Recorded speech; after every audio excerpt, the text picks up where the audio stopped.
Hello बच्चों। हमारा प्रश्न दिया हुआ है कि 1 लीटर जल में 2 ग्राम शक्कर को घोलकर शक्कर का विलयन बनाया गया। जल के क्वथनांक एवं हिमांक पर शक्कर को मिलाने का क्या प्रभाव होता है।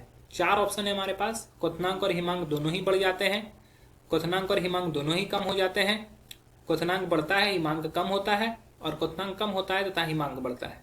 इस प्रश्न को समझने के लिए हमें जो समझना होगा वो होगा अनुसंख्यक गुणधर्म। तो हमारी जो मुख्य अवधारणा है यहाँ पर वो क्या है, अनुसंख्यक गुणधर्म। अनुसंख्यक गुणधर्म जो होता है वो 4 तरह का होता है। अनुसंख्यक गुणधर्म ये कितना तरह का होता है, 4 तरह का होता है। पहला जो है ये है वाष्प दाब में आपेक्षिक अवनमन।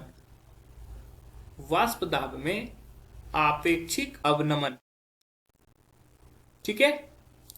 दूसरा जो कहलाता है वो कहलाता है क्वथनांक में उन्नयन।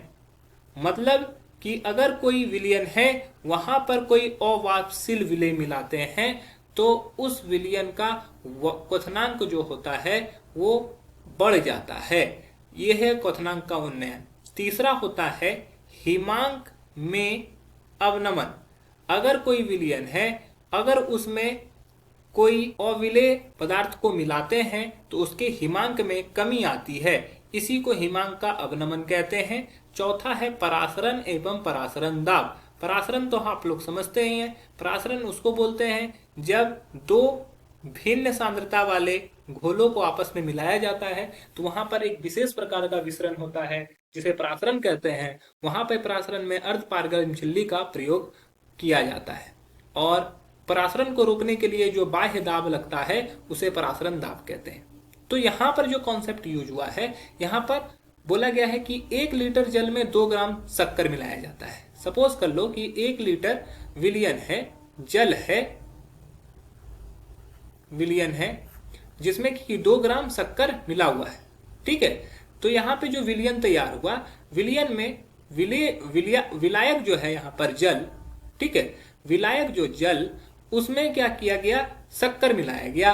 शक्कर मिलाने से क्या होगा कि उसका जो क्वथनांक था, जल का जो क्वथनांक है वो क्वथनांक से इसके शक्कर मिलाने के पश्चात उसके क्वथनांक में वृद्धि हो जाएगी।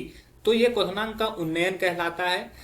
और दूसरा प्रभाव क्या होता है, हिमांक पर। जो जल का हिमांक होगा, यहाँ पर हिमांक जो होगा ये शक्कर मिलाने के फलस्वरूप जो बनता है, इसके हिमांक में क्या होता है, कमी आ जाता है। जो यहाँ पर हिमांक बिंदु वो होता है जहां पर जल जमना स्टार्ट हुआ, बर्फ बनना स्टार्ट हुआ, लेकिन वह शक्कर मिलने की वजह से इसका हिमांक बिंदु जो होता है वो कम हो जाता है। वही जल का जो क्वथनांक होता है वो 100 डिग्री सेंटीग्रेड होता है, जहां पर जल क्या होता है कि वाष्प बनना स्टार्ट होता है, लेकिन ये शक्कर की वजह से ये अपने क्वथनांक को बढ़ा देता है। तो इसी प्रक्रिया को यहाँ पर यूज किया गया है। तो यहाँ पे ऑप्शन में जो दिया हुआ है क्वथनांक और हिमांक दोनों ही बढ़ जाते हैं, ये गलत है। दूसरा है क्वथनांक और हिमांक दोनों ही कम हो जाते हैं, ये भी गलत है। क्वथनांक बढ़ता है और हिमांक कम होता है, ये बिल्कुल सही है। और चौथा है क्वथनांक कम होता है हिमांक बढ़ता है, ये गलत है। तो हमारा जो सही उत्तर हो जाएगा वो हो जाएगा ऑप्शन सी। आशा है कि यह प्रश्न आपको समझ में आया होगा। धन्यवाद।